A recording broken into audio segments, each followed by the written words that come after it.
नमस्कार। The dramatic art and design association की तरफ से मैं गोविंद सिंह यादव एक बार फिर आप सभी का स्वागत करता हूं अपने प्रोग्राम गपशप में। जैसे कि आप सभी को मालूम है कि हम हर बुधवार और रविवार को किसी न किसी कलाकार से, किसी न किसी शख्सियत से मिलते हैं और उनसे गपशप करते हैं और थिएटर की उनकी जर्नी के बारे में बातें करते हैं और एक दूसरे को हम उनके जर्नी से ज्ञान अर्जित करते हैं और इस ज्ञान में बहुत आनंद आता है।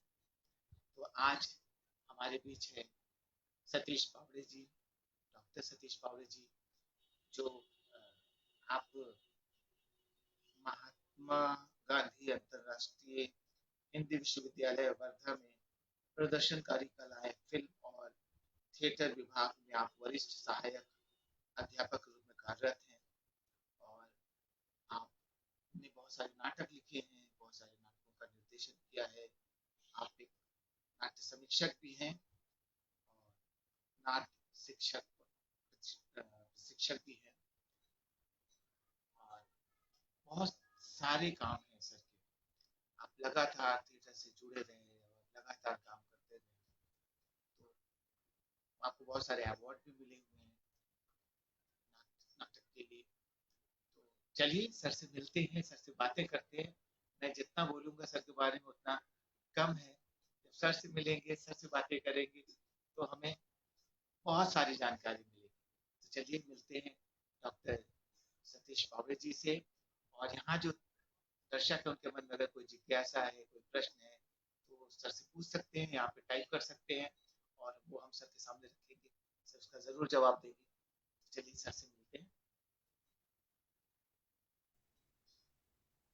सर नमस्कार। गोविंद, मैं आपकी आवाज नहीं सुन पा। अच्छा, मेरी आवाज नहीं आ रही है सर? हाँ, अब आ रही है। अभी जो सर वो क्या होता है, जब यहाँ नहीं होते तो वो आवाज नहीं आती, वो नहीं सुनाई जी पड़ती। जी नहीं, बस कुछ नहीं। आपका मुझे सुनाई दे, मुझे आपका सुनाई दे, तो हम लोग अच्छा कम्युनिकेट कर सकते हैं। जी सर, मैं यही बोल रहा था कि सर ने मतलब निर्देशन भी किया है, नाट्य लेखन भी किया है, सर एक समीक्षक भी हैं और सर ने बहुत सारा काम किया थिएटर में, बहुत सारी किताबें लिखी है। तो मैं लोगों से वही बातें कर रहा था कि मैं क्या बताऊं सर के बारे में। सर से जब बातें करेंगे, गपशप करेंगे तो बहुत सारी चीजें सर के बारे में पता चलेगी जो कि मुझे भी नहीं पता है। मैं भी सर से पहली बार इसी तरह से इंट्रोड्यूस हो रहा हूँ, सर से रूबरू मैं हो रहा हूँ इस मीडियम के थ्रू जी ही। तो सर मतलब जो अभी लॉकडाउन हुआ उसमें किस तरह से समय बीता, किस तरह से आप काम करते रहे, किस तरह से इस कॉलेज में काम हुआ? क्योंकि अभी हर किसी के मन में होता है ना कि कॉलेज चला नहीं चला, थिएटर बहुत कम हो रहा है। तो आपका समय कैसे व्यतीत हुआ? क्योंकि मेरे ख्याल से कॉलेज चलता रहा लगातार। असल में क्या हो गया, अब मुझे कहते हैं, लोग भी कहते थे कि यार तू तो बहुत वर्कोहोलिक है। अब ये वर्कोहोलिक शब्द जो कंसेप्ट है, ये मुझे अब समझ में आ रहा है। और पता नहीं, एक शायद वो फिजिकल है, बाय बॉर्न है, नेचर किस तरीके से आया मालूम नहीं, लेकिन वो खाली बैठना या जिसको कहते हैं कि स्वस्थ बैठा है, वो बचपन से ही नहीं था मेरे इसमें। और उस वक्त भी मुझे एक सोने के लिए जो टाइम चाहिए होता था, वो जरूर चाहिए होता। बाकी पूरा टाइम मैं कुछ ना कुछ, तब तो ठीक है, बचपन में तो नाटक वाटक का कोई संबंध ही नहीं था, लेकिन मैं कंटिन्यू कुछ ना कुछ करते रहता था। तो शायद ये बचपन की आदत होगी या लग गई होगी, पता नहीं, वो पूरी जिंदगी भर काम आई। कि मैं जब पढ़ रहा था वर्धा में, तो मैं म्यूजिक क्लास भी जाता था, मैं पेंटिंग क्लास भी जाता था, मैं साहित्य सभाओं में भी जाता था, और मैं मैदान पे भी जाता था। मतलब मैंने स्टेट और नेशनल भी खेला है। तो कैसे होता था मुझे नहीं मालूम। और मैं एनसीसी में भी था। एनसीसी में मुझे, मैं अंडर ऑफिसर तक गया। हो सकता है कि शायद उस वक्त अगर जम जाता तो मैं मिलिट्री में होता या और कहीं होता, पता नहीं। लेकिन ये कंटिन्यू मेरे साथ में होता रहा है। मैं एक साथ कई कई सारी चीजें मैं करता रहा हूँ। और आज भी है कि अगर कोई काम मैंने ठान लिया है, तो मुझे समय का पता नहीं चलता। तो अब मुझे समझ में आ रहा है कि लोग मुझे वर्कोहोलिक क्यों बोलते, मुझे अल्कोहलिक तो मालूम है। तो इस दृष्टि से वो वर्कोहोलिक जो है ये मेरे लिए बहुत सटीक बैठता है। और मैं आज भी मैं करीब 15-16 घंटे में कंटिन्यू काम करता हूँ, और शायद डिपार्टमेंट में हो ना हो, घर में हो। इवन अभी कुछ सालों से मैं अप डाउन कर रहा था, वर्धा से अमरावती, अमरावती से वर्धा। तो वहां भी मैं ट्रेन में आने के बाद में ऊपर की सीट पकड़ ली, अपनी किताबें निकाल लिए, जितना समय मुझे मिल रहा है किताबें पढ़ लिए, या फोन, मतलब बस पता नहीं अब ये इसको आप क्या कहेंगे, ये कोई तय करके बिल्कुल नहीं हुआ। बस इसको आप नेचर बोल सकते हैं, स्वभाव बोल सकते हैं। और इसलिए मैं हमेशा मैं ये बिल्कुल मानने वाले लोगों में से हूँ कि I am not a born artist. मैं पैदाइशी कलाकार बिल्कुल नहीं हूँ। जो कुछ मैं मेहनत किया, जो कुछ मैं हाथ पैर मारता रहा, जो कुछ प्रशिक्षण मिला, इसमें से जो कुछ अपनी समझ बढ़ी, इसमें से जो कुछ ज्ञान इंफॉर्मेशन मिली, बस उसी के आधार पर अपनी जो गाड़ी है वो ये कर। और आज भी कोई विषय की तैयारी मुझे करनी होती है तो मैं बहुत मेहनत करता हूँ, पढ़ता हूँ, जब तक मेरा सेटिस्फेक्शन न हो कि मैं किसी विषय पर बात कर रहा हूँ, मैं कोई विषय, इवन मैं बच्चों को पढ़ाता भी हूँ तो पहले अपनी पढ़ाई करता हूँ, पहले अपनी तैयारी करता हूँ। मुझे मालूम है कि मेरे लिए सबसे बड़ा काम है पढ़ाना, इससे बड़ा काम क्या हो सकता है। वहां मैं कोई गलती ना करूं, किसी प्रकार की गंदगी ना करूं, किसी प्रकार के, तो मैं आज भी वो भी मेरी पढ़ाई होती है।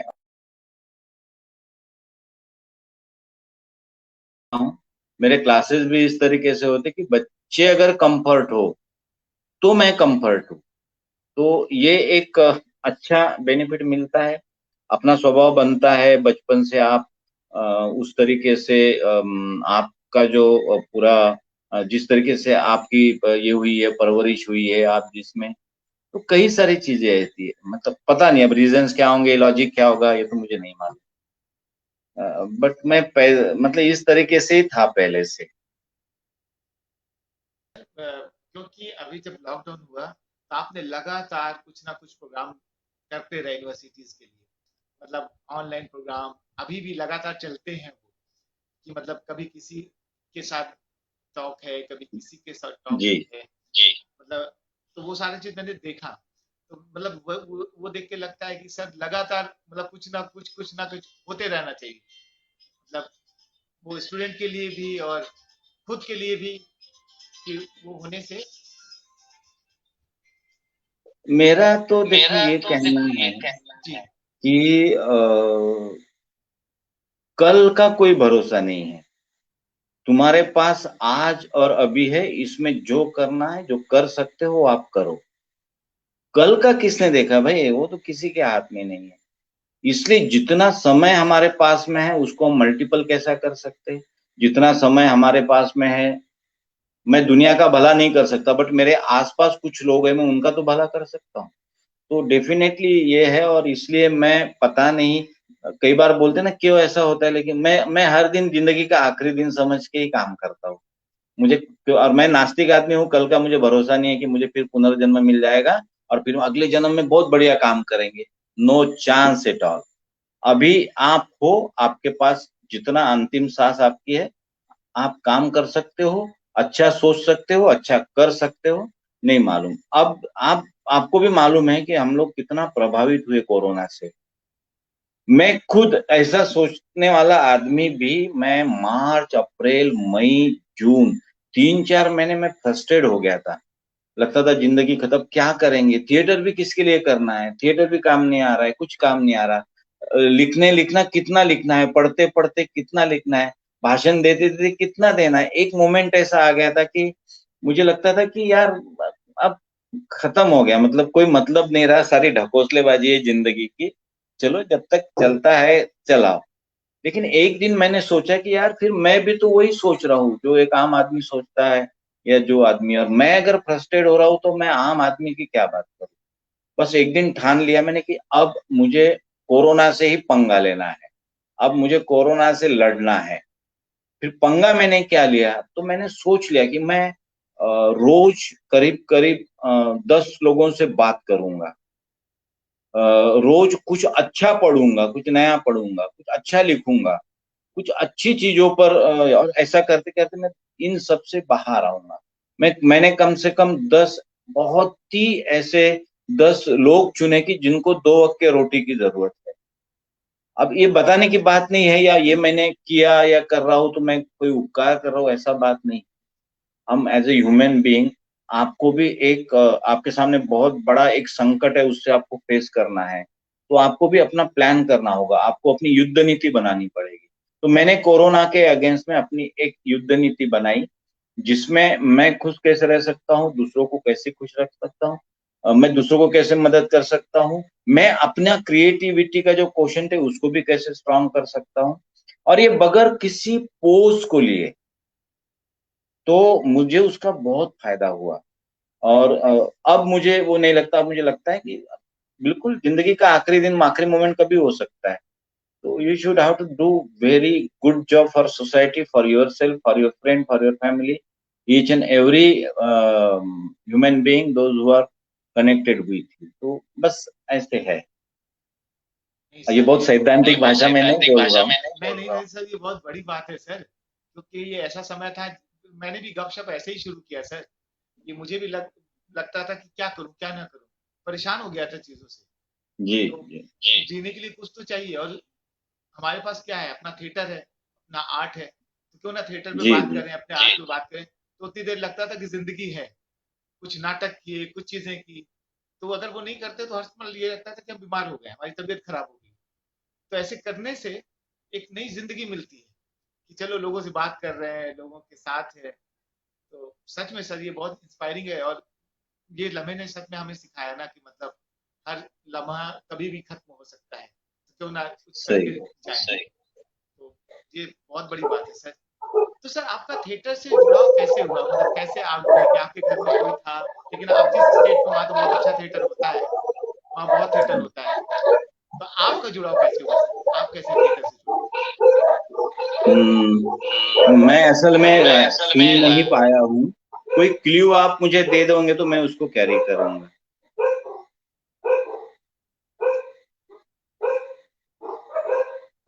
मेरी आवाज अब आ रही है सर, मेरी आवाज आ रही हाँ, है? अब आ रही है, अब अब अब आ आ रही रही है, है। अब आ रही है। तो मैं ये कह रहा था कि थिएटर, सर क्योंकि आप कभी थकते नहीं, लगातार आप काम करते रहते हैं, तो आपका जुड़ाव किस तरह से थिएटर से हुआ, कैसे आपका थिएटर में आना हुआ? क्योंकि हम जी जानते हैं कि आपने डॉक्टरेट किया, थिएटर में पढ़ाते हैं, लेकिन वो लम्हा जब हम सब शुरुआत करते हैं, तो कैसे शुरू हुआ, किस तरह से शुरू हुआ, किस तरह की जी मतलब आ, सिचुएशन रही उस समय आपके पास, कैसे उन सिचुएशन से लड़के यहाँ तक आए सर आप? नहीं, बिल्कुल सही बात है। अपनी अपना इतिहास, अपना भूगोल तो बिल्कुल मालूम होना ही चाहिए। तो मुझे मुझे याद आ रहा है कि और बचपन में होते हैं, सब बच्चे ऐसे ही होते हैं, इसको तोड़ उसको तोड़, इसको बना उसको बना, है ना। फिर पूरा रेडियो खोल लेना और फिर लगाना, लगता ही नहीं तो रेडियो का, या इस तरीके से वो दिमाग था ही। मुझे बस याद आ रहा है कि मेरे पिताजी जेल डिपार्टमेंट में पुलिस थे, और उनकी हमेशा ट्रांसफर कहीं कहीं होती थी। तो एक बार ट्रांसफर उनकी धुलिया हो गई, तो मुझे कुलगांव में एक गोविंद चरखा, गोपाल चरखा, मारवाड़ी फैमिली थी। बट मारवाड़ी फैमिली होने के बाद में भी डिकास्ट फैमिली थी। वो जो हमारे चाचा जी थे वो स्वतंत्रता संग्राम के सेनानी भी थे। उनके यहाँ मुझे रखा गया पढ़ने के लिए। पढ़ना मतलब क्या भैया, काम करो और पढ़ो, इस तरीके से। लेकिन उन्होंने अपने छोटे भाई जैसा ही मुझे रखा, फैमिली का एक हिस्सा बना के रखा। तो ये पुलगांव जो है, ये कॉटन मिल के नाम से बहुत फेमस था, वर्धा जिला में, बिल्कुल वर्धा से 40 किलोमीटर दूर है।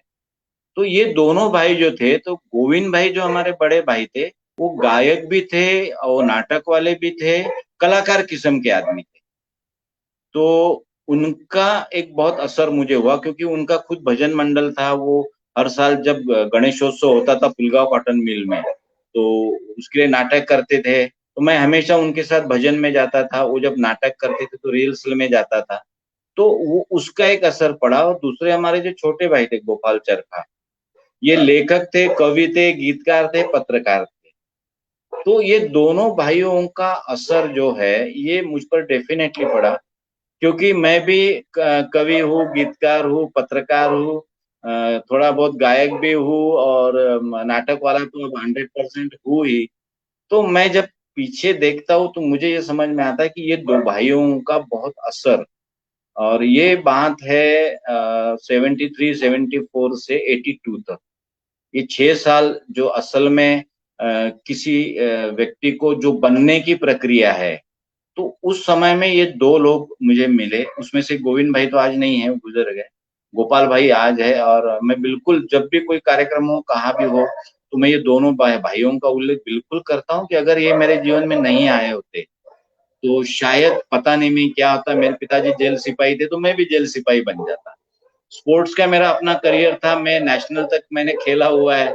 मैं फुटबॉल में था, मैं एनसीसी में भी था, एनसीसी का भी मैं ये था, मतलब स्पोर्ट्स की लाइन भी मेरी बहुत अच्छी थी। लेकिन ये एक वाकया हो गया, और पुलगांव कॉटन मिल में जो मैं गोविंद भाऊ के साथ में जाके नाटक देखता था, तो मुझे लगता था यार कि ये क्या कला है ये। मतलब तुम नहीं हो, और तुम कोई और बन रहे हो, और बन के भी तुम वही हो जो तुम हो।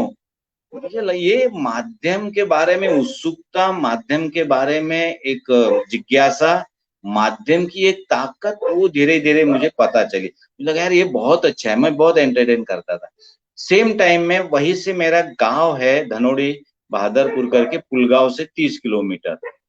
तो वहां मैं धुपकाले के दिनों में जाता था, क्योंकि स्कूलें बंद हो जाती थी। तो वहां कहाँ कहाँ के छोटे छोटे लोक नाट्य के ग्रुप्स आते थे। तो हर साल वहां भी हुए, तो मैं देखता था कि पूरा के पूरा गांव उमड़ के आता है, और वो जो जो कर रहे, तो पूरा गांव इन्वॉल्व हो रहा है। पीछे क्या हो रहा है, आगे क्या, तो मैंने बोला कि क्या पावर है इस माध्यम का, कि लोग अपने आप को भूल सकते हैं। तो ये आप समझ जाइए कि 12वीं तक मुझे इस माध्यम की जो ताकत है, थिएटर की जो ताकत है, ये मुझे समझ गई थी कि ये कुछ ऐसा कला प्रकार है यार, ये मतलब ये बहुत ही अलग चीज है, ये करके देखना चाहिए। और जब मैं वहां से फिर 82 में मैं वर्धा आया, वर्धा में फिर जीएस कॉलेज कॉमर्स में पढ़ा। तो फिर आते ही वो जो था थिएटर के बारे में थोड़ा सा रुझान, तो थिएटर भी करता था मैं, ड्राइंग क्लास में भी जाता था, म्यूजिक की क्लास में भी जाता था। जैसे मैंने पहले आपको बताया कि सुबह 4 बजे से 7-8 बजे तक मैं स्पोर्ट्स में जाता था, फुटबॉल, हॉकी वगैरह जो भी है। शाम को फिर 4 बजे से 7 बजे तक, 7 बजे के बाद फिर ड्राइंग क्लास हो, म्यूजिक क्लास हो, और फिर इधर कॉलेज भी करना। ये करने के बाद में भी मैं फिर मैंने अपना ग्रुप बनाया वहाँ, अस्मिता थिएटर करके वर्धा में ग्रुप बनाया। ये 1982-83 की बात है। और वर्धा के इतिहास का पहला कोचिंग कैंप, पहला नाट्य प्रशिक्षण शिविर हमने लिया। तो और मुझे ये लगता था कि देखो हर कोई बॉर्न आर्टिस्ट नहीं होता है, training should be must, training होना चाहिए। पता नहीं ये हो गया मेरे ऐसे, बहुत सारी ऐसी चीजें हो गई, दिमाग में रहती होगी। फिर यहाँ हमने एक नुक्कड़ नाटक का ग्रुप बनाया, और फिर हम हमारे ही पैसे से साइकिल से, विदाउट टिकट, जैसे जैसे वो भी गांव गांव घूमते थे, और 400-500 शो हमने उस समय में नुक्कड़ नाटक के किए। और कुछ वर्कशॉप मुझे और करने मिले। तो 85 आते आते तक एक जो बेस है एक कलाकार होने का, वो नियर नियर अबाउट तैयार होने लग गया था। और 83 में मैंने पहला नाटक लिखा अपने ही कॉलेज में। उसका नाम था वेडेंची इंडस्ट्री, मतलब कि पगलों की इंडस्ट्री। तो पता नहीं वो अभी कोई बोलते कि यार आपने तो उस समय में एक्सपेरिमेंटल नाटक लिखा, क्या समझता था एक्सपेरिमेंट और ये वगैरह वगैरह। तो केवल एक आइडिया थी, क्योंकि उस वक्त मैं कविता भी लिखना शुरू कर दिया था। आइडिया ये थी कि अब ये दुनिया पूरी बिगड़ रही है, और ये पागल लोग सोचते हैं कि हमें अभी इनको दुरुस्त करना चाहिए।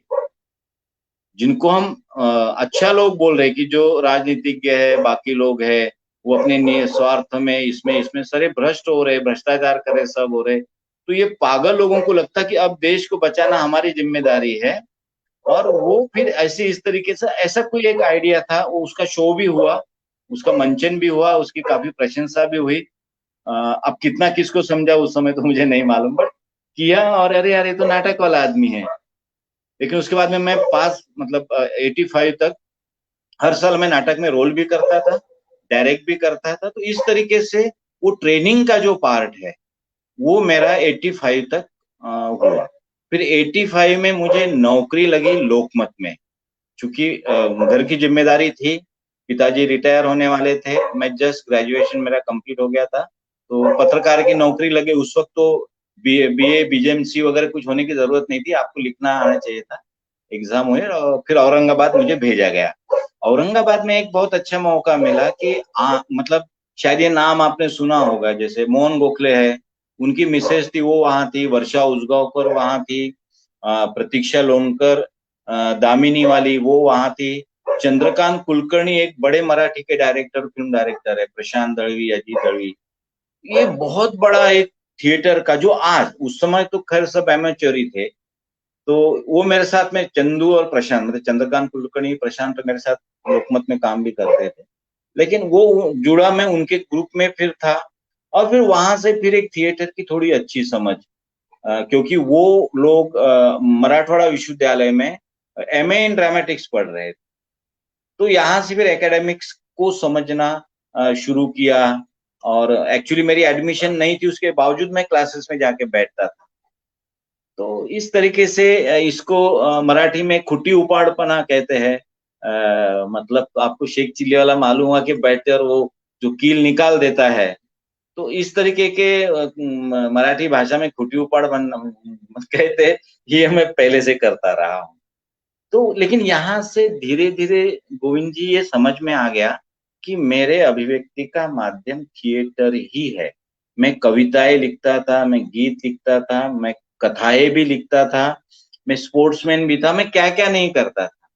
लेकिन फिर औरंगाबाद में मैंने अपने आप को एक्सप्लोर किया कि मेरे अभिव्यक्ति का माध्यम केवल और केवल थिएटर है। बस अब मैंने थिएटर ही करना है। लेकिन रोजी रोटी के लिए चूंकि जर्नलिस्ट था, पत्रकारिता करनी थी, लेकिन उसमें से भी समय निकाल के मैंने कंटिन्यूसली मैंने थिएटर नहीं छोड़ा। बाद में तो मैं 8 साल रिलायंस में था, एक बहुत बड़ी कॉरपोरेट कंपनी थी। और समय तो कोई होता ही नहीं था काम का, आप 12 घंटे काम करे, 24 घंटे काम करे, उसके बावजूद रात को 12-12 1-1 बजे आके मैं रिहर्सल लेता था, आप बिलीव नहीं करोगे। तो इस तरीके से बस वो रुझान हुआ। और फिर जिस मोमेंट में मैंने अपने आप को एक्सप्लोर किया कि नहीं भैया, बस ये आपका मरने जीने का सब आपका मामला जो है अब थिएटर ही है, बहुत ज्यादा मत फैलो इधर उधर, और आपको जो भी करना है फिर थिएटर के लिए करो। तो पेंटिंग नहीं कर पाया तो वो मैंने थिएटर के लिए, म्यूजिक नहीं कर पाया तो वो मैं अब म्यूजिक के लिए करता हूँ। ये सारी चीजें जो छूट गई उस वक्त, वो मुझे अब थिएटर के लिए पूरी काम है। जी। बहुत मतलब बहुत इंटरेस्टिंग है, इतनी सारी चीज़ों को पढ़ना जानना करना सर, है ना। वो हम लोग के लिए काफ़ी इंस्पायरिंग है, या जो भी स्टूडेंट आपके देख रहे हैं उनके लिए, कि मतलब जितना आए उतना कम है। तो सर जी। जी। डायरेक्शन आपने मतलब वर्धा में आने के बाद शुरू किया, क्योंकि आपने बहुत सारे नाटक डायरेक्ट किए, तो मतलब जो आपका बहुत फेमस नाटक हुआ जो बहुत अच्छा लगता है आपको, मैं चाहूंगा उसके बारे में थोड़ा सा बताएं कि वो कौन सा नाटक था, कैसा एक्सपीरियंस रहा आपको उस नाटक को करके, है ना। जी। जी। और सर एक चीज और है कि कितना करीब है बॉम्बे आपसे, है ना। कॉमर्शियल थिएटर भी वहाँ होता है, तो कॉमर्शियल थिएटर में जाने का मन, और फिर बॉम्बे में जाने का मन कि वहां जाके क्यों ना काम करूं, वो चीज आपने चूज नहीं किया, क्यों क्यों आप पढ़ाने में आए बहुत सर। बहुत ये दोनों सवाल ये बहुत दोनों अच्छे हैं, सवाल मेरे बहुत दिल के अच्छे हैं, मेरे करीब है। दिल के करीब है। देखिए, पहला तो मामला ये है कि हम लोग क्या करते थे उस समय में इतना समझ में नहीं आता था, लेकिन एक सेटिस्फेक्शन, और आज समझता है कि क्रिएटिविटी बोलते हैं उसको, उस वक्त इतना भी नहीं समझता था। लेकिन एक जुनून और एक पागलपन थिएटर आप में लाता है, और वो आ गया था। वो जब मैं वर्धा आया तब तक आ गया था, क्योंकि हम लोग कहाँ साइकिल से 50-50 किलोमीटर घूम रहे, गांव गांव घूम रहे। अच्छा, कोई बुला नहीं रहा, कुछ नहीं, वहां जाके सरपंच को बोल रहे कि हमको ये नुक्कड़ नाटक करना है तो करो। तो इस तरीके से वो एक जुनून जो है वो मिला। और जब तक मैं वर्धा में था तो मैंने नुक्कड़ नाटक बहुत ज्यादा किए, क्योंकि मैं ये मानने वाले में से था कि प्रतिबद्धता के अलावा थिएटर हो ही नहीं सकता। केवल मनोरंजन के लिए थिएटर नहीं है, बल्कि मनोरंजन से आप उद्बोधन प्रबोधन तो ये मैं पहले से मेरे दिमाग में था। और वर्धा आने के बाद में सबसे बड़ी बात ये हुई कि सामाजिक आंदोलनों में हम लोग शामिल हो गए। उस समय में वो तो आंदोलन का दौर था। जयप्रकाश नारायण जी ने जो जनरेशन तैयार की थी वो हमसे सीनियर जनरेशन थी। और अंधश्रद्धा निर्मूलन समिति हो या दहेज बंदी वाला हो या कई कई पूरे देश में युवा आंदोलन चल रहे थे, तो उसके वजह से तो अल्टीमेटली वो बेनिफिट हमको मिला। और हम लोग कई सारी ऐसी चीजों के लिए हम रास्ते पर आते थे, नुक्कड़ नाटक करते थे, मोर्चा निकालते थे, वगैरह वगैरह वगैरह। तो एक तरफ ये कार्यकर्ता भी हम लोग थे और एक तरफ थिएटर, तो ये दोनों का मिलाप जो है ये बहुत काम आया। और मैंने ये कभी कभी तो एक बार तय कर लिया था कि चलो फुल टाइम थिएटर करना है, फुल टाइम सोशल वर्क करना है, कुछ नहीं करना है, नौकरी वोकरी सब खत्म। और लेकिन चूंकि परिवार की जिम्मेदारी थी तो एक ऐसा कोई डिसीजन मैं नहीं ले पाया। और फिर इमीडिएट वर्धा से मुझे औरंगाबाद जाना पड़ा, तो औरंगाबाद में मुझे 3-4 अच्छे नाटक करने मिले। आज की ये बड़ी पीढ़ी है, मतलब वर्षा उसगांवकर और वो प्रतीक्षा लोनकर और बहुत बड़े नाम है। उस वक्त हम लोग नुक्कड़ नाटक करते थे औरंगाबाद में। तो इनके साथ में मैंने आषाढ़ का एक दिन किया, उसमें छोटा सा रोल किया। पुरुष जो जयवंत दळवी का बहुत फेमस था, वो भी बहुत बहुत एक्स्ट्रा के रोल करते थे क्योंकि हम लोग कोई ट्रेन कलाकार नहीं थे। हमीदाबाई की कोठी में ऐसे ही जनरल थोड़ा सा।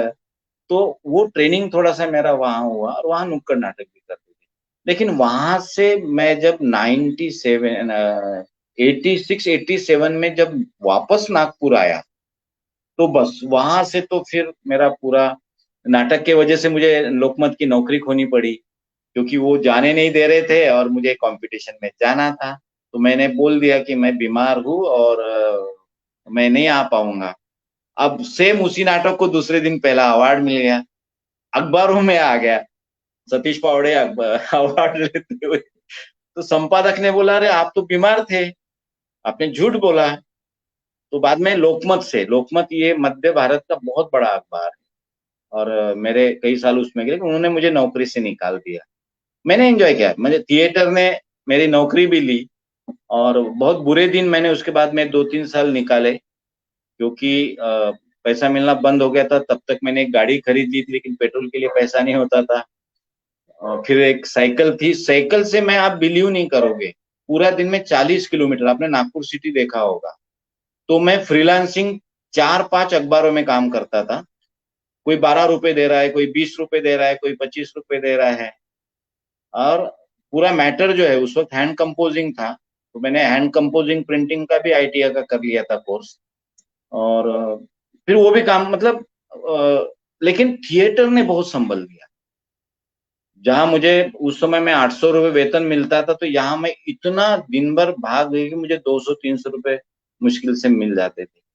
लेकिन थिएटर ने जो बेस बनाया था जीने का, स्ट्रगल का, और कुल मिलाकर वो मेरे बहुत काम आया। तो करीब 2-3 साल में बेकार रहा इस तरीके से।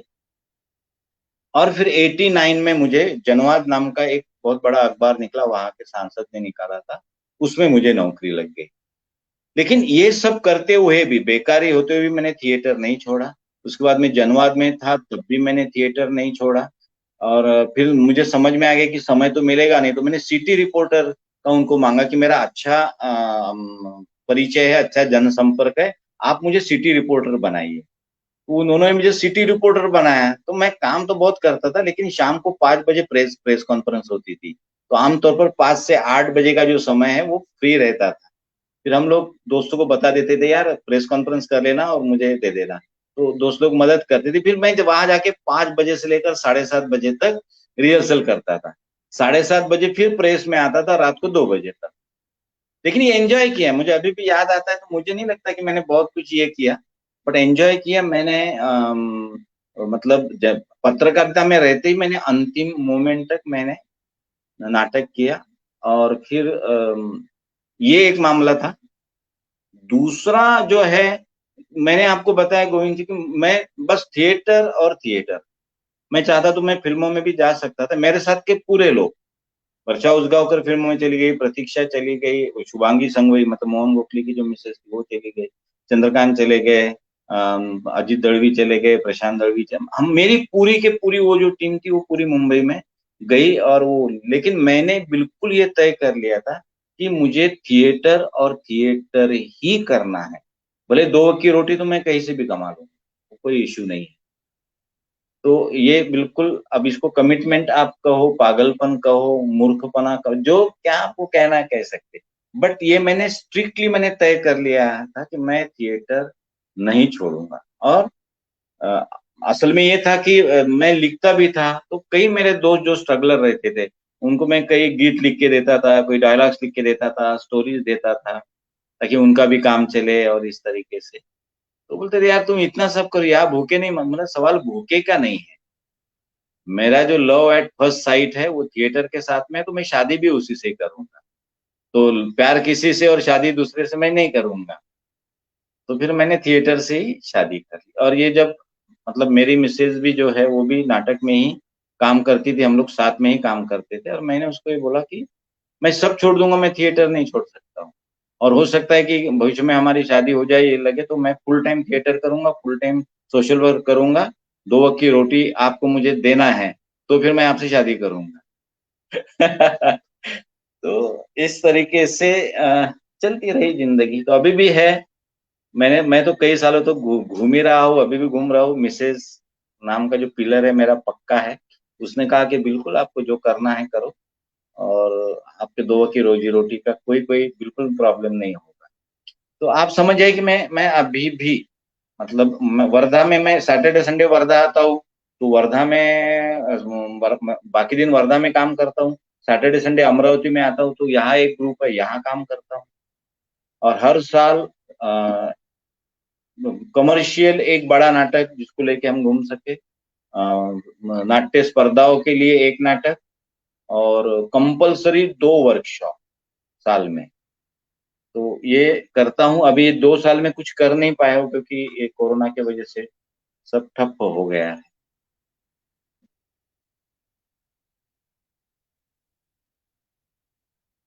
सर मतलब कितना, मतलब जो थिएटर के लोग हैं जिनमें थिएटर रसा बसा है उनको सुनना कितना अच्छा लगता है, मैं क्या बताऊं, कितना मजा आता है ये मतलब। लेकिन सर एक चीज और है, जैसे कि महाराष्ट्र में तो कमर्शियल थिएटर भी होता है, तो थिएटर से जब इतना लगाव था तो आदमी का ये भी तो मन होता है ना कमर्शियल थिएटर करें, क्योंकि वो तो थिएटर ही है, वो फिल्म नहीं है, वहां तो मतलब अलग तरह का थिएटर है। तो उस तरफ आपने कभी नहीं सोचा कि वो तो थिएटर था, मतलब उधर जाके काम करें? नहीं, नहीं मैं मैंने यही तय कर लिया था कि मैं सोशल प्लेस करूंगा, मैं सोसाइटी के लिए ही काम करूंगा।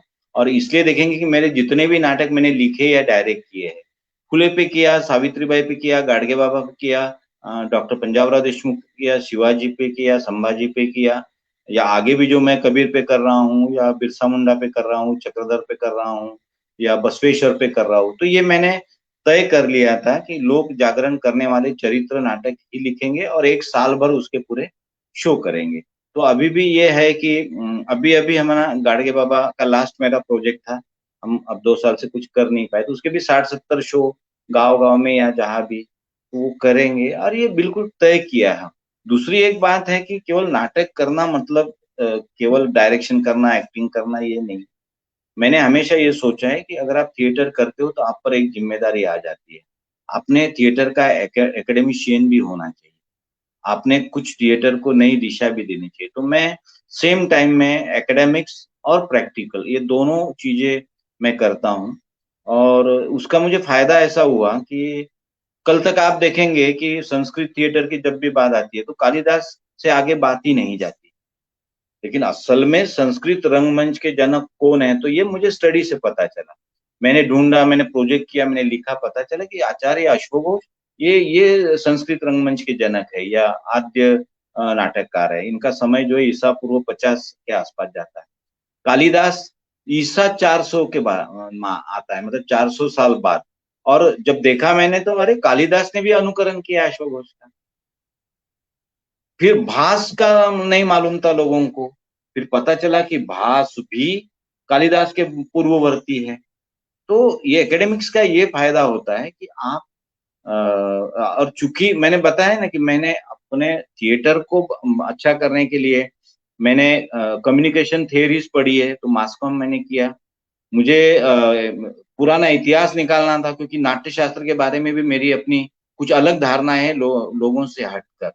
वो भी मैं बताऊंगा आपको थोड़ी देर के बाद। लेकिन जो भी बात करना है विथ एविडेंस, बगैर एविडेंस के बात नहीं करना है। तो मैंने पूरी क्रोनोलॉजी में निकाल के बताया कि संस्कृत रंगमंच के जो जनक है या जो आद्य नाटककार है वो अश्वघोष है, और उन्होंने करीब 10-15 प्रकार के नाटक लिखे, बहुत सारा एक्सपेरिमेंटल किया है। पूरे इतिहास में जिसको प्ले बैन होना कहते हैं, तो इस तरीके का प्ले बैन का भी अनुभव अशोक के साथ में। तो मैं रिसर्च करके मैंने पूरी जानकारी रखी, और अब मैं, या कोई भी आदमी दावे के साथ बोल सकता है कि कालिदास का समय, भास का समय, अशोक घोष का समय क्या।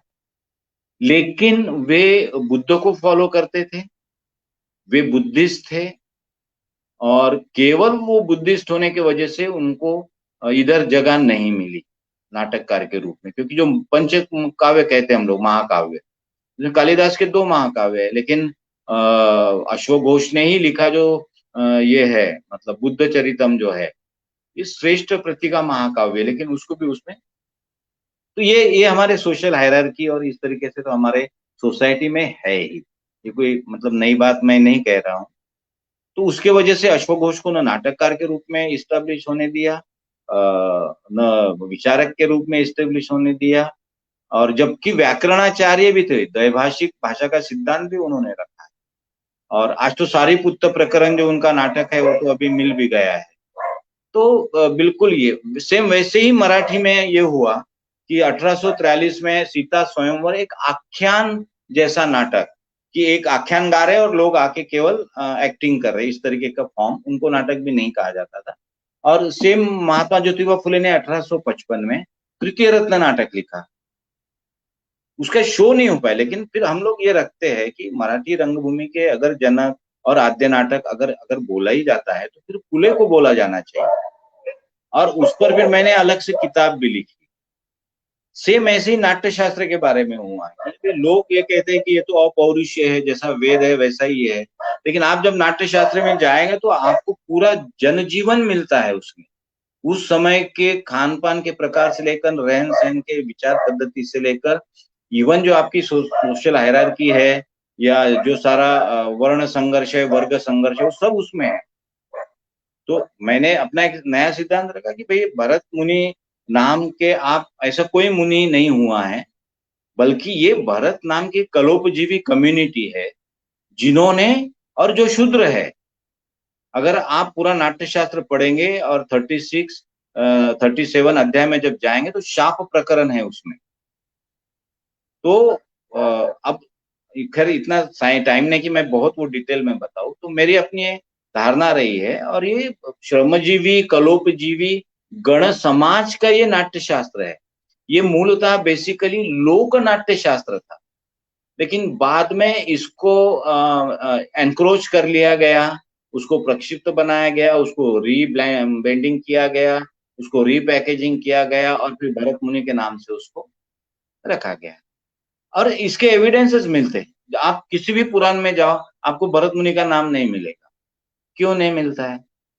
नाट्य शास्त्र के अलावा मुश्किल से कोई एक पुराण है, उसमें केवल एक बहुत छोटा सा उदाहरण है, उसमें नाट्य शास्त्र भी कहीं नहीं मिलता है। पुराणों में भी नाट्य शास्त्र का बहुत सारा ढांचा है। अब आप क्रोनोलॉजिकली भी आप पीछे जाएंगे तो इसका रचना काल ईसा 200 से ईसा 200 के बीच में है। मतलब जो मौर्यन काल है उस समय में भी कोई सटीक नाट्य ग्रंथ इस तरीके से एग्जीक्यूट नहीं किया गया। फिर ये कुषाण के समय में मुझे ऐसा लग रहा है कि जिस समय में मनुस्मृति की रचना हुई, जिस समय में पतंजलि ने महाभाष्य लिखा, और उस समय में कहीं इसको फिर रिकंस्ट्रक्ट किया गया, रीएडिट किया गया, वगैरह वगैरह। तो ये बहुत पुरानी इस तरीके से रचना, तो ऐसे कई, कहने का तात्पर्य मैं बताने की कोशिश मात्र ये कर रहा हूँ कि एक थिएटर पर्सन ने इस तरीके से भी थिएटर के बारे में सोचना है। मैंने एक्टिंग कर ली, अपना बात खत्म हो गया, नहीं भाई मैं तो डायरेक्ट करता हूँ, खत्म हो गया। आप समाज को थिएटर से अलग नहीं कर सकते, आपको प्रतिबद्ध होना ही है। और इसलिए फिर मैंने एज ए आलोचक, एज ए समीक्षक, as a researcher, as a शोधकर्ता, मैं दोनों मतलब एक तरफ मेरा क्रिएटिव प्रोसेस भी चल रहा है, दूसरी तरफ राइटिंग भी चल रहा है, डायरेक्शन भी चल रहा है, एक्टिंग भी चल रहा है, कुछ नया डिजाइन भी चल रहा है, और उसके साथ साथ में रिसर्च भी चल रहा है। तो इस तरीके से काम चल रहा है, चलते गया। नहीं सर, मतलब सच में हम सबको ये सोचना है कि मतलब सही कह रहे हैं कि मैं एक्टर हूँ तो मैं एक्टिंग करूंगा, मैं डायरेक्टर हूँ तो मैं डायरेक्ट करूंगा, मैं राइटर हूँ तो मैं राइटिंग करूंगा। लेकिन जब सब चीजें मिलती हैं तो और नया ही स्वरूप मिलता है हमें थिएटर का, कि एक एक करके आप थिएटर के स्वरूप को नहीं बदल सकते फिर।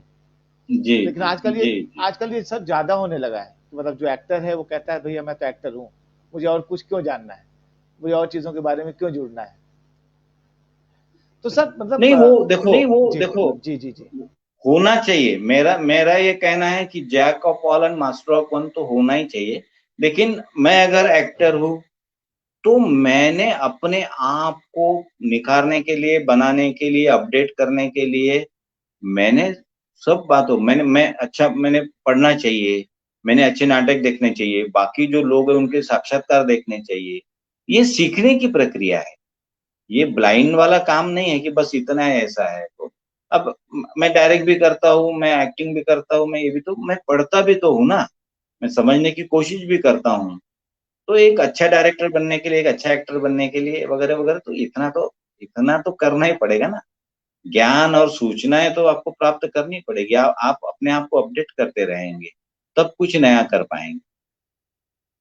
क्योंकि दुनिया दुनिया परिवर्तनीय है, और आपको हमेशा परिवर्तन के लिए तैयार रहना चाहिए। जी। सर तो आपने कब सोचा कि मतलब आप तो लगातार थिएटर कर रहे थे, प्ले कर रहे थे, डायरेक्ट कर रहे थे, लिख रहे थे, बहुत सारी चीजें साथ साथ चल रही थी, और आपने ये भी डिसाइड कर रखा था बॉम्बे नहीं जाना है मुझे, तो सो, सोशल नाटक करने हैं मुझे, कमर्शियल नाटक नहीं करने, सोशल चीजों से जुड़ना है। तो कब आपने डिसाइड किया कि अब बच्चों को पढ़ाना है, मुझे पढ़ाई से जुड़ना है, पढ़ाने के लिए जुड़ना है? उस प्रोफेशन को कब सोचा कि अब मुझे लोगों को ज्ञान बांटना है, कि बहुत सारा चीज हो गया है, मुझे उस पढ़ाई से जुड़ना चाहिए, लोगों को पढ़ाना चाहिए? क्योंकि आप अ, डॉक्टरेट किया अ, आपने और फिर वर्धा में आप प्रोफेसर हैं। असल में क्या हुआ, मैं जब औरंगाबाद में था, औरंगाबाद से मैं नागपुर आया, और मैंने जैसा बताया आपको कि मुझे लोकमत ने निकाल दिया था नौकरी से, और मैं 3 साल में बेकार था। तो बस शाम को चौक में बैठना है, गपशप करना है, चाय पीना है। और तो हमारे एक मित्र थे, वो चित्रकार भी थे, और वो मतलब वहाँ कुछ समय के लिए प्रोफेसर के रूप में काम भी करते थे। तो शाम को हमारे, क्योंकि वो चौक जो था नागपुर का बड़ा फेमस था, भाऊ समर्थ जैसे और नाना पाटेकर वगैरह भी वहां आते थे अगर नागपुर, तो ऐसा वो एक चौक था, वहां हम लोग बैठते थे, क्योंकि मूवमेंट का वो चौक था। तो उसने क्या किया, बोले तू फालतू बैठता रहता है, बोले कुछ नहीं यार, नौकरी मिलेंगी जब मिलेगी, तब तक बोले एक काम कर, मैं तेरी एडमिशन फाइन आर्ट्स में करा देता हूँ बोले। मैंने बोला यार नहीं होगा ना, मैं एक तो मैं दिन में 20 25 30 किलोमीटर रोज साइकिल से घूम रहा हूँ। और तो बोले वो मैं देखूंगा, कोई इशू नहीं है, लेकिन कम से कम तेरा दिमाग भी सही रहेगा और कुछ सीख भी पाएगा, नया काम होगा। उसी ने मेरा फॉर्म भर दिया, उसी ने एडमिशन कर दिया। लेकिन अच्छा था कि वो जो कॉलेज था हमारा, वो इवनिंग का था, मतलब 6 7 बजे का, तो वो मेरे लिए बहुत फायदे का हुआ। फिर शाम को 6 बजे से 9 बजे तक वो कॉलेज चलता था, डिपार्टमेंट ऑफ फाइन आर्ट्स। ये मेरे लिए एक बहुत अच्छी जगह हुई, और वहाँ मेरा एकेडमिक भी मेरे लिए मेरी तैयारी हुई। और वही पढ़ते पढ़ते फिर एलकुंचवार हमको पढ़ाने आते थे। कई अच्छे टीचर जो है, जो हमको पढ़ाने के लिए आते थे। तो वहाँ फिर धीरे धीरे एकेडमिक्स में रुझान हुआ। और फिर अ, उसी समय में मैं देख रहा था कि अरे, पढ़ने के बाद तो आप पीएचडी भी कर सकते हो। अच्छा, पढ़ने के बाद तो आप नेट सेट भी कर सकते हो। अच्छा, ये पढ़ लिए तो आप जेआरएफ भी कर सकते हो, एसआरएफ भी कर सकते हो। मैंने कहा कि ये सब काय के लिए करना है? अरे तो करके रखो ना, बोले टीचर बनना ही ऐसा थोड़ी जरूरी है। कल आपका जेआरएफ हो गया, एसआरएफ हो गया, नेट हो गया, तो आपको जल्दी नौकरी मिल जाएगी। मतलब कि ठीक है यार, वो नेट के मजा, पढ़ाई में भी मजा आती थी, क्योंकि आपको पैटर्न उसका मालूम है। मुझे इंटरेस्ट बहुत आता था, क्योंकि पढ़ने में तो ऑलरेडी इंटरेस्ट था, तो नेट के पढ़ाई में भी मुझे बड़ा इंटरेस्ट आ गया। मैं 2 बार नेट पास की किया बगैर एफर्ट्स के, क्योंकि मैं पढ़ता बहुत था। तो आप बिलीव करेंगे कि 89 90 में मैं 2 बार, और पहले का रिजल्ट लेट हो गया था, अभी दूसरा भर दिया था, दोनों बार नेट पास हो गया, फिर एक सरेंडर करके। यार ये तो बड़ा मजा आता था एग्जाम में भी। फिर उसी में मुझे जेआरएफ मिल गया, जेआरएफ के बाद में एसआरएफ भी मिल गया, फिर मेरा पीएचडी भी हो गया। लेकिन ये सब अर्निंग लर्निंग साथ में, नौकरी भी कर रहे हैं, पढ़ भी रहे हैं, नाटक भी कर रहे हैं, साइकिल पे घूम भी रहे हैं, और ऐसा सब करते करते तो इस तरीके से फिर एकेडमिक्स में ये पता चला कि नहीं, एकेडमिक्स आपका पक्का होना बहुत जरूरी है। अगर आप कोई डिस्कोर्स की बात कर रहे हो तो आप प्रैक्टिशनर तो हो, बट आपका थियरी भी पक्का होना चाहिए, तो उससे आपका काम और निखरता है और अच्छा होता है। तो ये सब बेनिफिट मिले, और मेरी, मुझे लगता है कि मैं कुछ भी रहा हूं तो मैं एंजॉय करता रहा हूं। मतलब वो एंजॉय किया मैंने, इसलिए मुझे कभी ये नहीं लगा कि मैं बहुत बड़ा काम कर रहा हूँ, बहुत तकलीफ हो रही है, ऐसा कभी नहीं। रात को रिहर्सल खत्म करके 2-2 बजे साइकिल से घर में जाना, 10 किलोमीटर चल रहा है, फिर कुत्ते भी पीछे लगते थे, फिर कभी पुलिस पकड़ लेती थी कि कहाँ जा रहे 2 बजे, उन्हें नाटक वाले। अच्छा जाओ, मैं नाटक वाले पगले लोग रहते, जाओ कल से दिखना नहीं है, 12 बजे के पहले घर को चले जाया करो। और उस समय आंदोलन में भी हम लोग थे, ये सब नुक्कड़ नाटक ये वगैरह वगैरह सब। लेकिन मैंने एक जरूर किया कि मेरा एकेडमिक्स मैंने अच्छा पक्का किया, और उसका मुझे बहुत बेनिफिट मिला, क्योंकि एक दृष्टि उससे आई, एक आलोचना की दृष्टि आई, एक समीक्षा की दृष्टि आई, थिएटर को देखने की समझने की दृष्टि आई, और निश्चित उसका फायदा पढ़ाने में भी हुआ, उसका फायदा टीचिंग में भी हुआ। फिर लगा कि नहीं यार, ये जो जो कुछ अपन पढ़ रहे हैं अपने पास में है, तो ये बच्चों तक पहुंचना चाहिए। और फिर मैं उसी समय में तय कर लिया था कि जब इतने आसानी से मैं नेट पास हो सकता हूँ, जेआरएफ एसआरएफ हो सकता हूँ, पीएचडी हो सकता हूँ, तो क्यों ना फिर टीचिंग के लिए कोशिश की जाए। लेकिन उस वक्त डिपार्टमेंट ही नहीं थे, आप बिलीव करेंगे कि उस समय में 90 के आसपास 2-3 ही डिपार्टमेंट थे। नागपुर का एक डिपार्टमेंट था, बड़ौदा का एक डिपार्टमेंट था, पंजाब में कोई एक डिपार्टमेंट था, और औरंगाबाद में था। बाकी कई डिपार्टमेंट नहीं थे, और एनएसडी था, बाकी कई डिपार्टमेंट नहीं थे। तो सवाल नौकरी का, वो तो आप बिलीव नहीं करेंगे कि मैंने नेट सेट जेआरएफ करने के बाद मुझे 18 साल के बाद नौकरी मिली, और पीएचडी करने के बाद 12 साल के बाद नौकरी। लेकिन ये दिमाग में था ही नहीं कि केवल नौकरी करना है। सर जैसे कि आपने बताया कि मतलब जी इतना टाइम लगा जी नौकरी के लिए, अभी भी लोग जो थिएटर कर रहे हैं, जितने बच्चे पढ़ रहे हैं, उनको जी बाहर निकल जी के थिएटर में काम करने की जगह कहाँ है सर? उसके बारे में आप क्या कहेंगे? क्योंकि हालात तभी भी वैसे हैं, चीज़ें पढ़ जी तो जी लेंगे सारे जी बहुत सारे जी। लोग, लेकिन उसको अप्लाई कहाँ करेंगे? कहाँ जाके उसका, अगर कोई प्रैक्टिकल करना चाहे या पढ़ाई से जुड़ना चाहे तो कैसे करे वो? मैं जब भी पहली बैच आती है ना, तो मैं इंट्रोडक्टरी क्लास जो है, कम से कम मैं 8 दिन लेता हूँ। मैं पढ़ाता नहीं हूँ, मैं 8 दिन केवल उनसे बातें करते रहता हूँ, उनको एक्सप्लोर करता हूँ। और बार बार मैं ये बोलता हूँ कि अभी भी आप सोचो कि आप गलत डिसीजन आपने लिया है और आप गलत जगह आए हैं, क्योंकि ये इंस्टेंट वाला कुछ नहीं मिलेगा आपको कि चलो आज हमें थिएटर कर लिया, बीए थिएटर कर लिया और बस कल।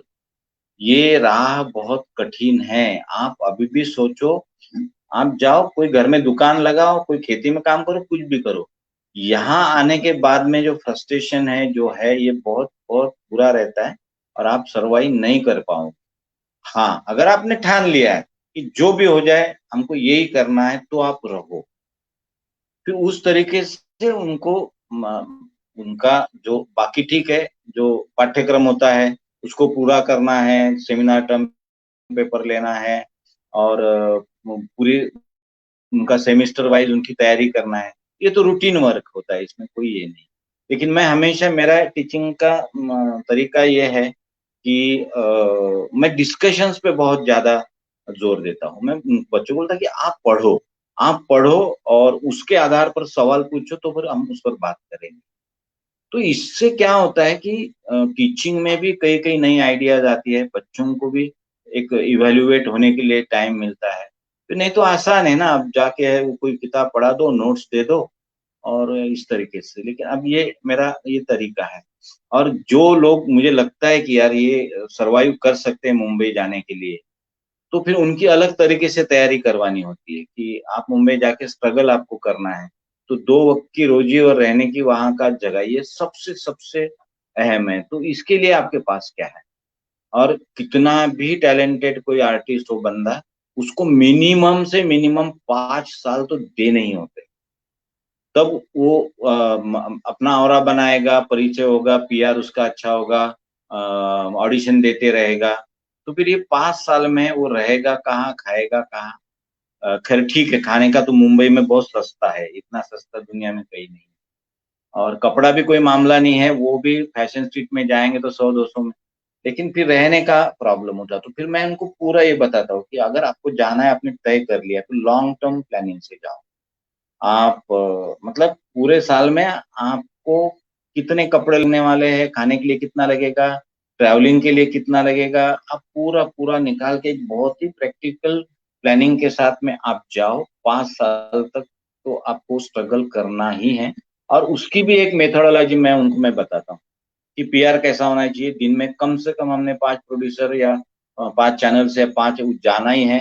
तो महीने में आपका कितना हो गया, पर डे 5, तो 1 महीने में 150 हो गए। तो मुझे मालूम है तो दिन में 5 हो ही नहीं सकते, तो 150 का टारगेट है, तो 50 तो होंगे। 50 में से 5 तो बोलेगा कि भैया कल आना। इस एवरेज से आप जाओगे तो फिर आपको धीरे धीरे आपको काम मिल सकता है।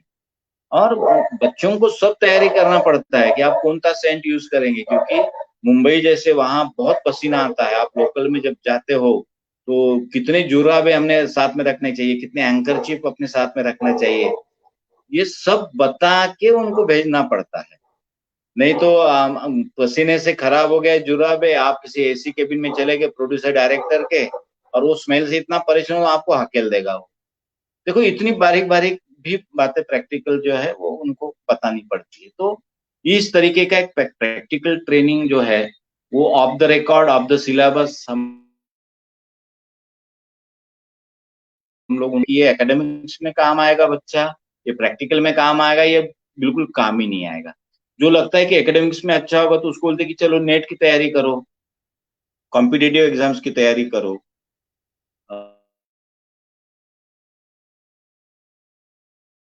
और कुछ बच्चे जो है भैया, अब ये इनका आगे कुछ होना नहीं है, चलो नुकसान मत करो इनका, इनको कैसे भी करके इनकी नैया पार लगा दो, और उसके बाद में बस गांव में जाके वो खेती करेगा, दुकान लगा। तो ये कैटेगरीज वाइज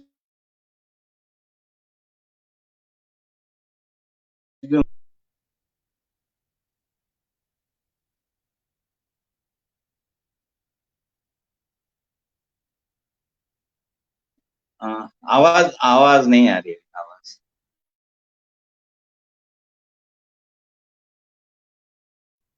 सर एक्चुअली मेरा माइक बंद था। हाँ, एक्चुअली नेट में थोड़ी जी दिक्कत जी हुई। जी जी। सर नहीं, मैं भी ये सोचता हूँ कि मतलब हर बच्चे की ट्रेनिंग अलग तरीके से होती है। हर बच्चा अलग तरह की चीज़ों के लिए बना है, जिसको अलग अलग तरह से आपको ट्रेन करना होता है। ये तो एक बात है सर। लगता है नेट में कुछ दिक्कत हुई, जिसकी वजह से सर हमसे भी कट गए हैं। तो थोड़ा वेट कीजिए सर, हम फिर से ज्वाइन करेंगे, हम सर से बातें करेंगे। क्योंकि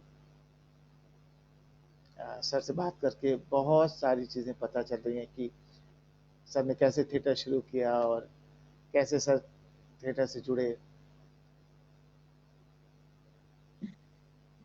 हाँ, हाँ, डिस्कनेक्ट हो गया था। डिस्कनेक्ट हो गया था। जी सर। सर एक चीज़ तो जी आपने जी बताई कि जी मतलब जी। हमें बच्चों को कैसे ट्रेन करना है, उनके लिए कैसे सोचना है, उनको आगे कैसे ले जाएँ। क्योंकि सच में सर एक टीचर बहुत अहम भूमिका होती है एक बच्चे के डेवलपमेंट में। क्यों, गुरु ही बनाता है अपने स्टूडेंट को। तो ये तो आपने सच में बहुत बढ़िया बात बताई। लेकिन सर मेरा हमेशा एक प्रश्न रहा कि पूरे भारत के लिए एक ही जगह है थिएटर के काम करने के लिए, थिएटर से निकलने वाले लोगों के लिए काम करने के लिए, बॉम्बे। आज तक इतने साल हो गए आज़ादी के, स्वतंत्रता के, हर स्टेट में वो जगह क्यों नहीं डेवलप की गई कि बच्चा निकले तो अपने स्टेट में ही काम कर पाए, थिएटर से जुड़ पाए। हर स्टेट में कुछ ऐसी योजनाएं होती, जैसे कि अभी शुरू हुआ कि यार कॉलेज में, यार स्कूल्स में थिएटर पढ़ाया जाए, तो उसी तरह से कुछ ऐसा भी बने कि बॉम्बे जाने की जरूरत ना पड़े, वो अपने स्टेट में अपनी जगह पे रह के ही काम कर पाए, अच्छा काम कर पाए। मतलब उसकी आज तक कोई योजना बनी नहीं। हम हर बार यही बात सुनते हैं कि कुछ नहीं तो बॉम्बे चले जाओ, मतलब कि नहीं, हर ये स्टेट बहुत थोड़ा अच्छा सवाल बहुत है। अच्छा सवाल है।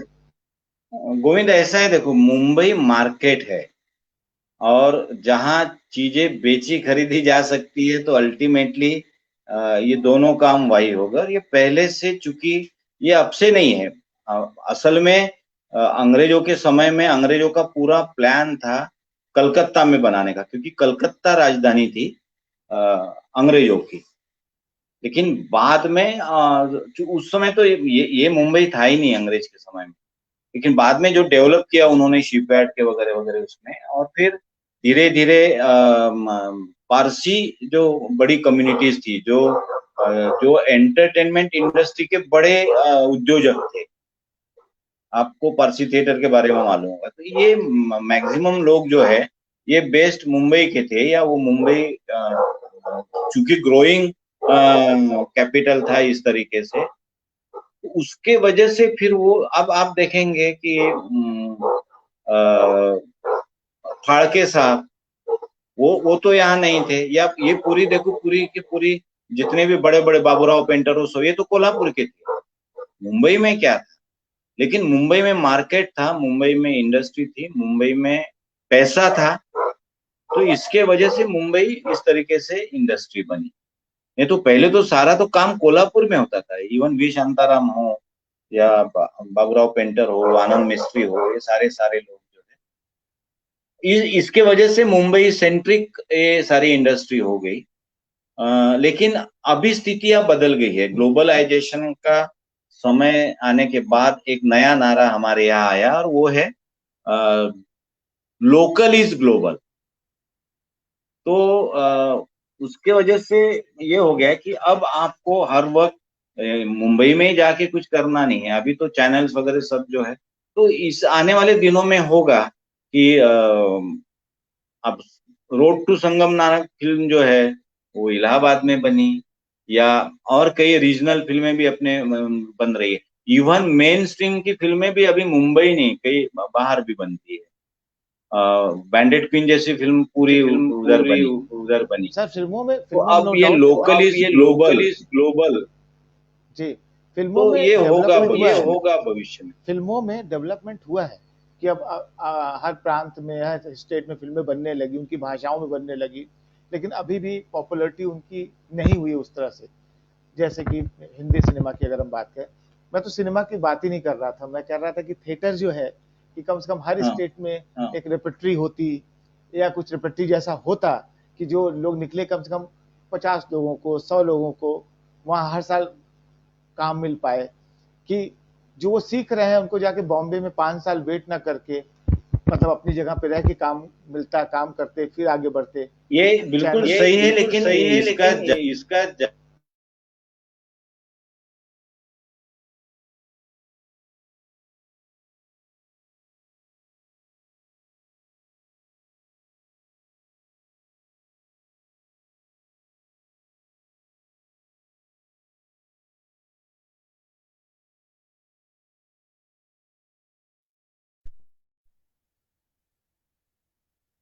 शायद कनेक्टिविटी का कुछ प्रॉब्लम है। 20 मिनट की दिक्कत हो गई थी सर। जी। तो हम इसको कंपेयर नहीं करेंगे मुंबई के साथ। सबसे बड़ा प्रॉब्लम तो ये है कि ग्लोबलाइजेशन आने के बाद में आफ्टर 90, और जिस तरीके से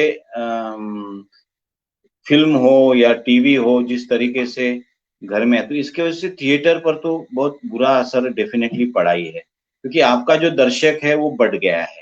अब वो वहां आएगा, और वो नाटक उसके बजाय वो घर में, क्योंकि उसके पास कितने ऑप्शन है, देखो, एक टीवी अगर उसके पास में है, 100-150 चैनल है, उसको जो चाहिए वो देख सकता है, और घर के जितने लोग हैं वो अपने पसंद पसंद के देख सकते हैं। ये तो डेफिनेटली ये तो चैलेंज थिएटर के सामने है, अभी भी है। और धीरे धीरे फिर डाइंग आर्ट फॉर्म में फोक आर्ट चले गए सब, क्योंकि वो पुरानी पीढ़ियां चली गई, उसको कंटिन्यू करने वाले लोग नहीं रहे। और लोगों की भी टेस्ट बदली, तो इसकी वजह से धीरे धीरे थिएटर के लिए ये सारा, लेकिन ये एक फेज होती है और कुछ दिन के बाद वापस रिसाइकलिंग होता है। अब लोग थिएटर में भी जाना पसंद कर रहे हैं या और भी आने वाले दिनों में करेंगे, तो अच्छा होगा। और अपना अपना जो थिएटर है वो कैपिटल में, आप देखो क्या होता है, हर स्टेट में कैपिटल में ही डेवलप होगा, फिर लोग बोलेंगे हमारे गांव में क्यों नहीं। तो ये इसको हम बांध नहीं सकते। जैसे मुंबई इंडस्ट्री है मराठी थिएटर की, तो पूरे महाराष्ट्र में मराठी नाटक लेके वो घूमते, लेकिन वो मराठी नाटक लेके इंदौर भी जाते हैं, उज्जैन भी जाते हैं, वो बेलगांव और कर्नाटक वहां भी जाते हैं, या इवन रायपुर में भी जाते हैं, क्योंकि रायपुर में भी मराठी क्लास ये है। तो रीजनल वालों के लिए तो कोई इश्यू नहीं, भाई हिंदी वाला जो मामला है तो उसमें ये संभावनाएं बन सकती है। लेकिन अब जो शीर्ष संस्था है एनएसडी जैसी या बाकी, ये लोग क्या सोचते हैं इसके बारे में मुझे।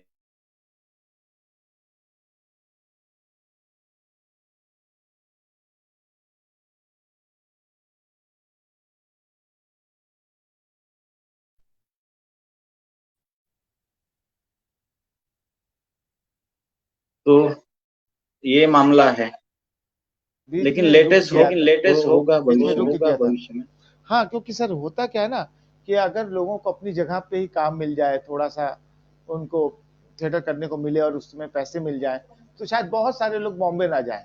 क्योंकि बहुत सारे लोग हैं जो मतलब आप जैसे हैं या मेरे जैसे हैं कि थिएटर मिलता रहा थिएटर से काम, तो शायद उनको ज़रूरत नहीं है कि उनको फ़िल्म करना है, उनको शायद थिएटर ही करना हो। तो लोगों को नहीं मिलता तो नहीं, लोग कोई चले जाते हैं। मुंबई में जो है ना, मुंबई में जो है ना, जी, मुंबई में ऑर्गेनाइज इंडस्ट्री है। मुंबई का एक बेनिफिट ये है कि मुंबई ऑर्गेनाइज्ड है, और इसलिए वहां प्रॉब्लम नहीं है। मुझे लगता है शायद मेरा एक नेट में 10% बैटरी रही है, हम लोग देखेंगे थोड़ा सा, दूसरा भी है, मैं कोशिश करूंगा। ये ऑर्गेनाइज इंडस्ट्री और कहीं नहीं है। मुंबई में आप इवन थिएटर आर्टिस्ट अगर हो तो उनकी भी संगठनाएं हैं, फिल्म वालों की तो है ही। ये बाहर नहीं है, क्योंकि इस तरीके का इंडस्ट्री का या व्यापार का या इस तरीके का रूप और कहीं नहीं आया। लेकिन अब कई जगह अलग तरीके से काम हो रहा है। अगर आप असम में जाएंगे तो मोबाइल थिएटर का एक अलग तरीके से काम हो रहा है। आप विदर्भ में आएंगे, महाराष्ट्र में आएंगे, तो इधर झाड़ी पट्टी का हमारा एक एरिया है, तो झाड़ी पट्टी में 3-6 महीने तक अच्छा काम होता है, और वो जो भी कमाते हैं फिर 1 साल तक चलता है उनका। तो वो 100% डिपेंडेंट नहीं है, वो कोई टीचर होता है, कोई ये होता है।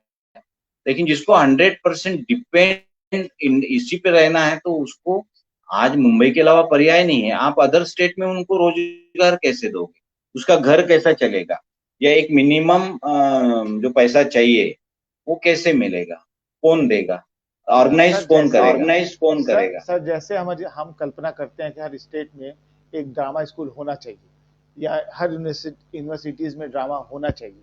तो जब हम उसकी कल्पना करते हैं तो हम ये कल्पना क्यों नहीं करते कि हर स्टेट में एक या दो रेperटरी होनी चाहिए जो नेशनल रेperटरी हो, उस स्टेट की रेperटरी हो। कि जब यूनिवर्सिटी में थिएटर को शुरू हो सकता है तो वहाँ एक रेperटरी क्यों नहीं शुरू हो सकती कि जो बच्चा वहाँ से निकले वह उसको काम भी कर पाए। तो मतलब जब हम पढ़ाने के लिए या कराने के लिए स्कूल खोलने की संभावनाएं ढूंढते हैं, तो स्कूल से जो निकलेंगे वो कहाँ जाएंगे, क्या काम करें, उसकी संभावना क्यों नहीं खोजते। सही बात है। इसका कोई कोई प्लान आज तक के किसी भी गवर्नमेंट के पास नहीं रहा है। और अब एनएसडी का ही देखिए, साल का बजट कितने करोड़ का होता है आपको भी मालूम है। बाकी कहाँ किसको क्या मिलता है। तो इस तरीके के अगर बड़े संस्थान बनते हैं, बड़े रेपेटरीज बनते हैं, और केवल कलाकार बनाने से नहीं होगा, आपको दर्शक भी बनाना पड़ेगा। और दर्शक बनाने के लिए ये एक प्रक्रिया होती है। हम लोग इसमें बहुत सक्सेस रहे। मैंने अमरावती में ये कोशिश की थी, और हमारे पास हमारे 1000 दर्शक ऐसे थे कि आप कोई भी प्रोग्राम लो तो आपके पास 1000 लोग वो आ सकते हैं। और कई प्रोग्राम में मतलब बैठने को जगह नहीं मिलती थी यहाँ तक, तो हमने हमारे तरीके से हमने नाटक किए, आर्टिस्ट बनाए, तो साथ साथ में दर्शक भी बनाए हमने हमारा एक। तो ये भी काम होना चाहिए, क्योंकि ठीक है 10 रेपेटरी बनाए, 50 करोड़ दे दिए, 100 करोड़ दे दिए। अरे लोग ही नहीं आए तो रेपेट्री को क्या मतलब रहेगा? फिर सारी ढकोसलेबाजी हो जाएगी। जैसे गवर्नमेंट की स्कीम चल रही है, आपको भी मालूम है। अब वो स्कीम में से कितना फायदा होता है, कितना काम होता है, कितना, ये मुझे नहीं मालूम। मैं तो मतलब मैं बहुत निगेटिवली बोलूंगा उसके बारे में कि आपको 2 लाख, 5 लाख, 10 लाख एक प्रोडक्शन के लिए दिया जा रहा है। आप एक प्रोडक्शन करके आपका काम खत्म हो जाता है, और कौन कैसे एडजस्ट करता है सबको मालूम है। अगर 5 लाख आपको ग्रांट मिल गई तो आप 1 लाख में खर्चा कर दे, तो 4 लाख अपने पास रख लेते हो। और कई स्टेट में तो इस तरीके से रैकेट ही है। वो बिल्कुल आपके फॉर्म भरने से लेकर तो पूरा बाबू को वहां देने, सब सब सब रेडीमेड किस्सा है वहां। तो अब गवर्नमेंट तो मदद कर रही है, तो क्या बेनिफिट हो रहा है उसका? मैंने ये बहुत मुझे नजदीक से मालूम है कि वहां पैसे का गबन, पैसे का काम, बस इस तरीके से काम हो रहा है। क्वालिटेटिव भी काम नहीं होता, हाँ क्वांटिटेटिव जरूर हो जाता है, क्योंकि सरकार ने कुछ करोड़ रुपए बांट दिए हैं। अगर 100 करोड़ बांट दिए तो आपको 100, 2, 4, 500 प्लेस मिल जाएंगे, बट व्हाट अबाउट क्वालिटी? तो ये सारा मामला है। ये दर्शक का सपोर्ट सबसे बड़ा सपोर्ट है। और अब ये देखो, दोनों चीजें आप कंपेयर कर सकते हो। जी बिल्कुल, मतलब इससे कुछ लोगों को अच्छा भी हुआ है, तो कुछ लोगों को कुछ थिएटर खराब भी हुआ है, दोनों चीज़ें हैं। कहीं अच्छा भी हुआ तो कहीं खराब भी हुआ। वो तो हमें सोचना पड़ेगा कि हम कितने ईमानदार हैं अपने काम के लिए, कि जिनको मिलता है वो कितनी ईमानदारी से काम करते हैं। नहीं नहीं, उस नहीं अच्छे नहीं, काम करने अच्छे वाले काम बहुत करने लोग वाले हैं। बहुत लोग हैं। बहुत जी, लोगों ने अच्छा बहुत काम लोगों ने किया अच्छा है, काम किया है। जी, और आज भी कर रहे हैं। कई लोग हैं। मैं अनिल जी का ही उदाहरण दूंगा। वो उन्होंने आज तक किसी से अनुदान नहीं लिया है। काम चल रहा है ना इतने सालों से। हम लोग भी अभी इतने साल हमने किसी से अनुदान नहीं लिया, हम कंटिन्यू काम कर रहे हैं। अगर हमारे पास 10 लोग हैं तो हम लोग भैया 5-5 हजार, 2-2 हजार जो भी है जमा करो और काम करो। पैसा ये उस तरीके, लेकिन अब जिनको पैसे के लिए ही काम करना है, और पैसा आएगा तभी हम प्रोजेक्ट करेंगे, तो फिर तो क्या होने वाला है आप समझ सकते मैं चाहूँगा आप उसके बारे में ज़रूर बताएं, क्योंकि आपने बहुत सारी किताबें लिखी हैं और उस किताब पे आपको अवार्ड भी मिला है।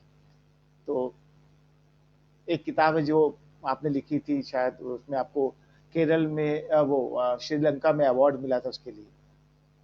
तो मैं चाहूंगा उसके बारे में थोड़ा मुझे सा लगता बताएं कि है मुझे लगता है आप काम आप करते काम रहेंगे करते तो लोगों रहेंगे के तो नजर में लोगों के आते नजर हो, में और लोगों को आते हो लगता और है लोगों को बंदा लगता है बंदा काम कर रहा है, काम मांग कर कुछ रहा है, नहीं रहा, मांग दे दो इसको।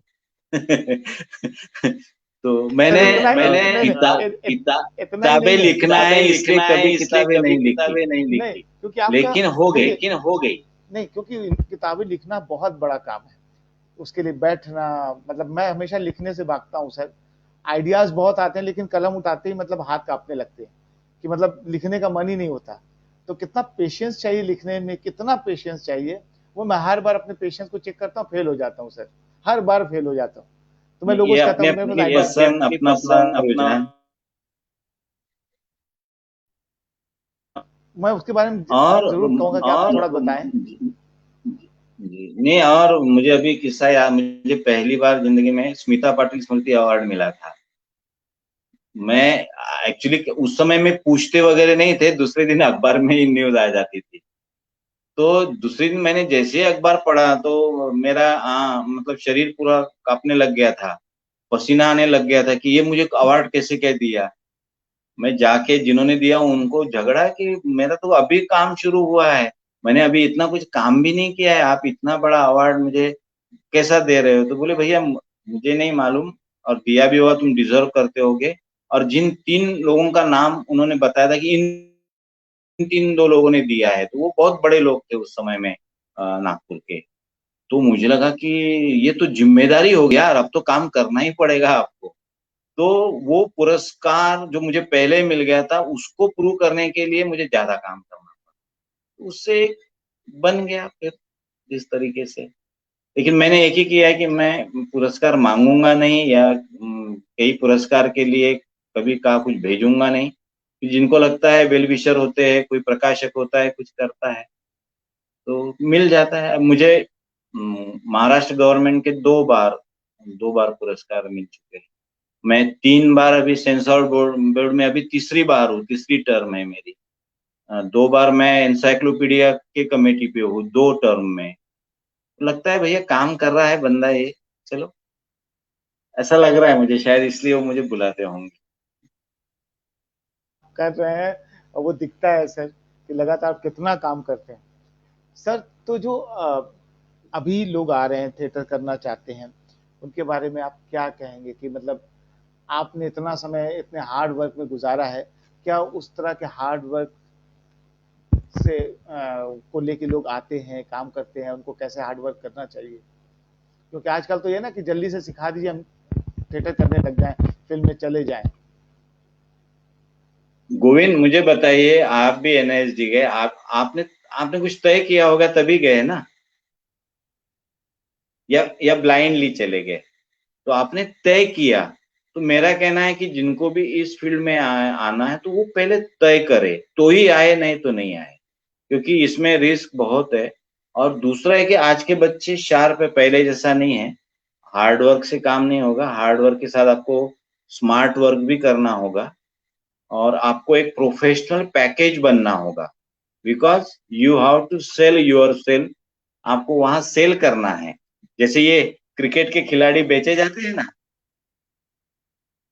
अभी जो 20-50 का जो होता है, तो वो उनकी बोली लगती है। भैया आप अपने आप को इतना काबिल बनाओ कि वहां बेच सके। और अब नवाज को भी 15 साल करना पड़ा स्ट्रगल, है ना। ऐसे कई लोग हैं, इरफान को भी शुरुआती दौर में बहुत स्ट्रगल करना पड़ा। लेकिन जैसे मैंने बताया कि उन्होंने तय कर लिया था कि भैया जो है बस अब यही करना है। समय लगता है, बट आपको, अगर आप बिल्कुल शिद्दत से आपने तय कर लिया हो, तो फिर आपको कोई रोक नहीं सकता। आपको मार्केट समझना होगा, मार्केट की टैक्टिक्स समझना होगा। आप एज ए प्रोडक्ट अगर मार्केट में खड़े हो, तो आपको अपनी क्वालिटी समझना होगा, आपकी कमियां समझना होगा, कहाँ बेचे आप जा सकते हो, वो जगह आपको समझना होगा, है कि नहीं? कई सारी चीजें होती है। सर मतलब आपके साथ सच में बात करके बहुत मजा आया कि मतलब किस तरह से थिएटर शुरू हुआ, किस तरह से किया, और किस तरह पढ़ाई से जुड़े, और थिएटर की इम्पोर्टेंस कितनी है। इतनी सारी बातें कि मैं क्या कहूँ सर। मतलब बहुत मजा आया सर। इसको हम लोग यहीं पे समाप्त करते हैं सर, और फिर आगे जी नहीं, ये मिलेंगे, फिर बहुत आपसे अच्छा देखा एक्सपीरियंस जाएगा। रहा, बहुत अच्छा एक्सपीरियंस रहा। जी। अ, और मतलब कोई तय नहीं मतलब है, कोई क्या तय बात नहीं करना है है, क्या मालूम बात। नहीं।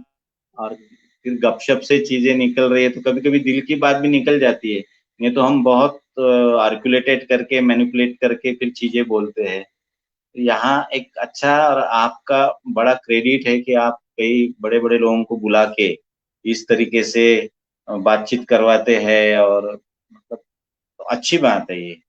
तो मुझे बहुत पसंद आया, और आपने मुझे चुना, आपने मुझे बुलाया, और अपनी बात रखने का और मौका सर दिया, सर चुनने की बात है नहीं। मतलब आपसे बात करके हम सबको बहुत सारी चीज पता चली, बहुत सारा ज्ञान हुआ कि मतलब मैं तो कोशिश करता हूँ कि हर दिन किसी न किसी शख्स से जिन्होंने जी थिएटर में इतना साल अपनी जिंदगी दे दी, तो क्यों ना उनकी जिंदगी से कुछ अंश हमें भी मिल जाए।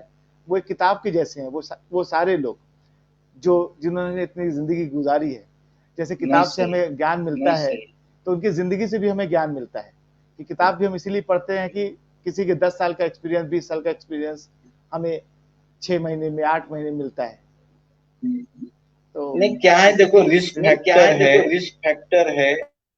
मैंने जैसा बताया कि मैं रिलायंस में था, और उस समय में कुछ 60-70 का पैकेज था। लेकिन मुझे करना ही नहीं था, मुझे थिएटर में ही जाना था। और जब मैं औरंगाबाद पहली बार एज ए असिस्टेंट प्रोफेसर लगा, तो मैं मेरा वेतन कुछ 17-18 हजार था। मतलब 4 टाइम्स ज्यादा मिलने, लेकिन वहाँ वो लाइफ नहीं था, वो चीजें नहीं थी जो आप। तो फिर इतना, अब इसको सेक्रीफाई कहे ना कहे मुझे मालूम नहीं है, स्वार्थ कहे, तो मैंने 60 हजार की नौकरी छोड़ के 18 हजार की नौकरी एक्सेप्ट कर ली, क्योंकि मुझे लग रहा था कि यहाँ लाइफ है, वहां 60 हजार के साथ लाइफ नहीं है। तो that you have to decide, और ये डिसीजन पावर जो है होना चाहिए। तो चलिए, मुझे बहुत अच्छा लगा, और थैंक आपका यू मैं सर, बहुत बहुत आपका मैं आभारी हूँ बहुत बहुत कि आभारी हूँ। आपने अरे थैंक यू मौका सर, दिया। चलिए, thank you sir. Good night sir, बहुत बहुत गुड धन्यवाद sir. Night, good thank you night, sir. Good night.